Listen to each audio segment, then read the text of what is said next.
عبدالرحمن بابا فرمایي وی که قاصد یې د مقصود آواره کړه زیان او سود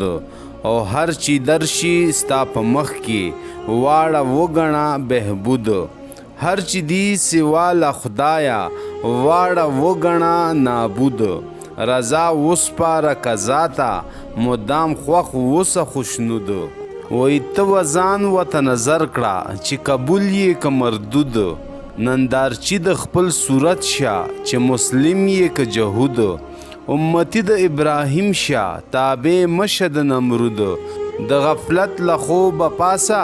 صوبه اوس خواب آلود مقید او مشغول اوسه په دعا او په درود اسمان تور په رکوع شه زمین تور په سجود هر اشیا د حق ثنا کا په نغمه لکه داود که بیدار شي خود به اوري په هر لوري دا سرود که عیاش شي بندګۍ کې نور به ناس کړي په محمود هر اسباب د خود بدو مهیا دی هم موجود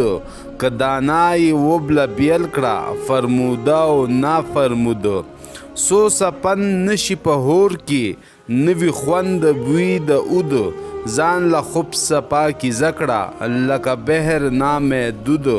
هلاک ځکه شه رحمانه چې پاک نشه دا وجود رحمان بی د یار له ذکره نز د بل گفت شنود